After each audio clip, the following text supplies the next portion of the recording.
Ikinakasana po ang cloud seeding operation sa Angat Dam para hindi bumaba sa critical level ang tubig doon ngayong lalong umiinit ang panahon. At kapag nagkataon kasi, pati supply ng kuryente apektado. Nakatutok si Julius Segovia. Normal pa ang water level sa Angat Dam na nagsusupply ng tubig sa Metro Manila at mga karatig probinsya. Pero dahil painit ng painit ang panahon, ayon sa Dams Management Department ng National Power Corporation, pinangangambahang umabot ito sa 180-meter critical level pagsapit ng ikalawang linggo ng Mayo.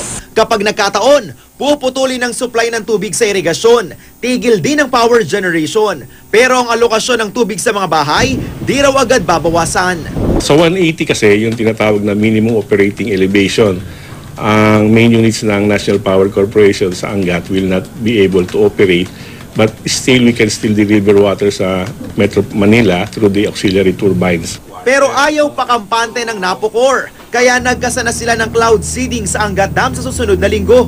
Huli itong ginawa noong 2010, kung kailan nakaranas ng water shortage ang Metro Manila.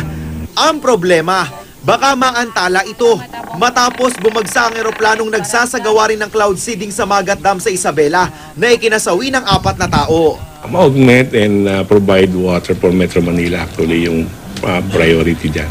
We see the need that magkameron ng cloud seeding as a proactive measure dun sa ang tawag dito, pagbaba ng reservoir. Ang weather kasi hindi rin naman natin ma-predict exactly. Ang kaya lang tiyakin ng National Water Resources Board sa ngayon, hindi magkukulang ang supply ng tubig hanggang 3rd quarter ngayong taon.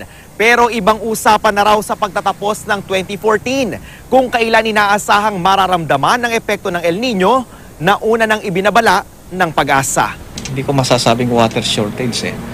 Ang kailangan lang talagang i-manage ng mas efficient yung pagre-release ng tubig sa dam.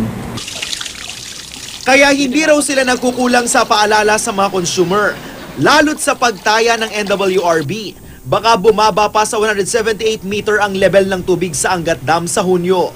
Kailangan din na sa isip natin at maging habit yung conservation.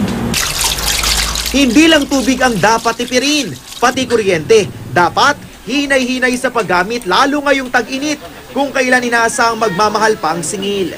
Hindi pabor si Pangulong Noynoy Aquino sa suhestyon ng mga labor leader na gobyerno ang magtayo ng dagdag na planta. Baka lalo lang daw malubog sa utang ang pamahalaan. Julius Segovia, nakatutok 24 oras.